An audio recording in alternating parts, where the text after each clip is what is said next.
Hi guys, this is Alea Jen and welcome back to my YouTube channel. So for today's video, ilang oras nga ba yung trabaho ng domestic helper dito sa Hong Kong? So before ko itackle yung ano na yan, yung issue na yan is mega love shout out to Daiwena Vlog. Ayan, so she is a humble vlogger here in Hong Kong. Meron na siya atang 8,000 mahigit na subscriber and nagulat ako kaninang umaga pag check ko is madami siyang comment sa mga video ko. So thank you so much kasi napansin niya ako. And then bago pa lang ako, or ang tawag nga sa akin dito, baby pa daw ako dito sa Hong Kong. So kasi maliban sa mukha talagang baby kasi maliit ako, ano pa talaga ako dito, fresh pa talaga, tapos wala talaga akong alam-alam. Ako yung pinakatamad ata na nag-apply dito, sorry for my word. Ayan, so ilang oras nga ba tayong nagtatrabaho sa bahay ng amo natin? So yung ibang amo guys, isinusulit talaga nila yung bayad nila sa isang araw, pero yung bayad nila sa atin is 155 Hong Kong dollar lang in just one day, pero kaya yung kitain ng ibang mga nagpa-part-time in just only 2 hours. Hindi nga lang 2 hours eh. Isang oras lang yan mahigit nila. Kasi ngayon, ang per hour ng part-time is 100 Hong Kong dollar. Pag pa-part-time sila, every day off nila. Kaya napaka-swerte ng ibang matatagal na dito kasi may mga sideline sila every day off nila. Tayong mga baby pa dito. Baby, ayan, so ano talaga, wala tayong ibang pagkakakitaan. So ako, ayun nga, YouTube, ayan yung pinagkakakitain ko. Pero aside from that, wala na talaga. Unlike sa iba na may mga diskarte, nagtitinda, yung mga OFW dito is nagtitinda sila ng mga balot, pagkain, ayan, nagluluto sila niyan and naglalako sila every Saturday and Sunday. Aside from that, nagpo-post sila sa Facebook ng mga paninda nila, mga damit or yung mga damit ng mga amo na hindi na ginagamit and binibigay sa kanila is binibenta nila sa napakamurang halaga para sa mga gustong magpa-box. Ayan, so layo na nang narating ko. So yung trabaho pala dito is walang walang binigay yung amo ko sa akin na guide. Hiningi ko yan sa kanya nung bago kami. Naglalakad kami sa daan kasi bitbit ko yung maleta ko and nagchichika kami habang naglalakad. And hiningan ko siya ngayon, "Ma'am, do you have a paper where I could, tignan kung ano yung oras ko every day?" Sabi niya, "Wala akong ganyan, pero kaya naman nating gawin yan." Sabi niya, "Pwede naman kitang bigyan ng copy kung gusto mo, pero wala ako niyan." Pero hindi niya naman ako binigyan. Pero, ang sabi niya sa akin pagdating is,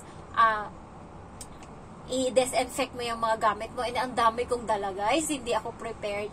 Ayan, so yung mga dala ko is, ang dami kong dalang pagkain and damit ko. Nagsisinga ako sa ibang damit para sana hindi na ako bili ng bili. Wala akong mga gantong dala and hindi ako sanay matulog ng hindi ganto yung suot. So wala akong ganto, so bumili pa talaga ako dito. And yung panty na dala ko is enough lang. Pero yung bra ko pang isang linggo lang. And ngayon 5 araw na akong hindi nakapaglaba kasi nagbagyo. Tapos ngayon 3 araw nang masama yung panahon, grabe yung ulan. Ayan, so hindi mo talaga grabe yung ulan guys. Bumaha pa nga nung nakaraang araw. So, hindi pa ako nakapaglaba and yung bra ko isa na lang. So, good luck sa akin. Ayan. So, sana uminit na bukas para makapaglaba ako. Ayan. And then, after that, yung gising ko sa umaga is 6:30 in the morning. Pero ngayon iba na kasi yun yung sabi niya dati. Pero ngayon nag-iba na kasi may pasok na yung bata. And yung pasok ng bata is 7 in the morning. Dapat umalis na sila sa bahay. Kaya ngayon gumigising ako ng 5:40 ng umaga para magluto ng kanin. Kasi yung bata is buong araw sa school. And nagdadala lang siya ng lunch box para pagkain niya sa tanghalian. Kaya nagsasaing ako sa umaga and 3 putahe ng ulam. Minsan 4 pa yung niluluto ko. Halimbawa, karne, steam, ayan. Or a 4D, ayan. So, ginagamitan ko yan siya ng oven. So, imamarinate ko yan siya sa gabi bago ako matulog para kinabukasan, ipangsalang ko na lang yan sila. And yung gulay, nilinis ko na yan ng gabi, hinugasan ko na, nilalagay ko na lang sa ref para kinabukasan, maghiwa na lang ako ng luya and igigisa ko na yan. So, yung niluluto ko is karne and then gulay ng bata. Minsan yung gulay ng bata, tomato, parang ilalaga siya, lagyan ng ketchup and asukal, minsan kwa, ayan, minsan corn, ayan. So, mga ganun yung mga pagkain niya.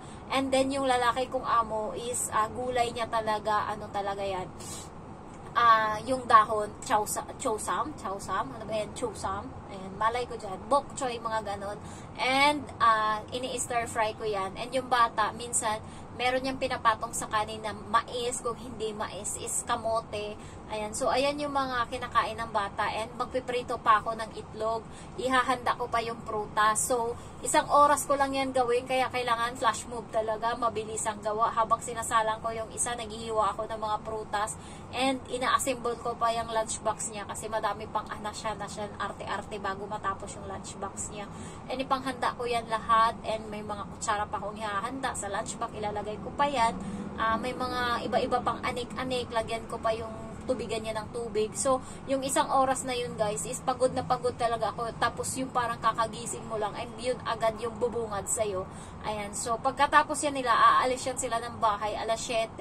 And tsaka na ako ngayon mag-aalmusal. So, kakain na ako niya ng tinapay. And, magsisimula na akong magtrabaho. So, matatapos ako niyan is, ano na ng gabi. Depende sa pagkain nila. Kung maaga silang kumain, alas 7 pa lang nagsisimula na silang kumain. So, 8:30, tapos na yan sila. So, makakapasok ako. 9:30 tapos na ako and maliligo ako. So, makakapasok ako dito sa kwarto. Alas 10 pa din ng gabi. Pero kung magbabagal yan sila, anong oras na yan matapos? Minsan 10:30 na. So, yung oras ko is minsan 5:40 and hanggang 10:30 or 10 ng gabi. So, depende yan. Pagka alas 12 talaga, katulad nung ginawa ng amo ko nung nakaraan, kaya mainit na talaga ulo ko. Kasi maaga pa ako kinabukasan, alas 5, gising na ako mahigit, 5:30, gising na ako, tapos gaganyanin niya ako. Kaya nainis talaga ako. Siya kaya paglutuin ko dun sa kusina. Ayan, pero bumawi naman siya sa akin. Sabi niya matulog daw ako nung tanghali. So, nagtulog ako dito. Naiinis lang ako pag natutulog ako guys ng mga 2 to 3. Alas 2 talaga yung tulog ko hanggang alas 3 kasi 3:30 aalis na yan siya, kaya sasabihin niya na sa akin kung ano yung mga iluluto ko. Ayan, so nainis talaga ako kasi parang kakahiga ko pa lang and gumising na ako kaagad, parang kakahiga ko pa lang tapos na yung isang oras. Parang ganun yung nasa isip ko. Ayan, so yun yung pahinga ko and at least may pahinga tayo kahit papano, pero nakakapagod pa din, pero as long as sa isang buwan nakikita natin na meron na naman tayong pera and yung benefits or yung ano pala na nagtatrabaho ka dito is kung ano yung gusto mo, mabibili mo siya. Ayan, so gusto ko ng cellphone para sa papa ko and ang isang ganto lang, nabili ko na siya agad kasi meron. And ngayon, nakabili na din ako ng pundar, may hayop na ako, isa na may baka na ako. Ayan, so meron na din ako and nabibili mo na ngayon yung gusto mo. Dati nung nasa Pinas ako, pagbibili ako ng baka, parang mga 2 buwan kong pag-iipunan yan bago ko makuha yung gusto ko. Pero dito, ngayong sahod, pag sinabi kong gusto kong bilhin yan, is nabibili ko na siya agad-agad. Thanks God naman. Pero yun nga lang guys, kapalit niyan yung kamay ko. Sobrang ano talaga dry, and then yung mga varicose, ayan, nagsilabasan na sila, may mga ugat-ugat na ako. And yung mata ko dito is nangingitim na talaga sa puyat. Hindi talaga ako sanay. Kasi sanay talaga ako 8 hours to 10 hours yung tulog ko. And ngayon, masaya na ako na may 5 hours to 6 hours ako natulog. Kaya, medyo ano talaga, adjust talaga. And sana makaya ko, pinipray ko ngayon parate. Sana Lord, makaya ko yung 2 years. Ayan, so, pray lang tayo always guys, gabayan tayo and maabot natin yung mga pangarap natin. Kaya sa mga aspiring dyan na gustong mag-abroad, ayan, so try lang kayo. Grabe ang dilim na. Try lang kayo ng try and pray lang kayo always. Ayan, so sobrang liwanag naman na ngayon. So ayun lang guys, and then if you're new to my channel, don't forget to like, to comment, and then to subscribe. Thank you so much for watching. Bye-bye!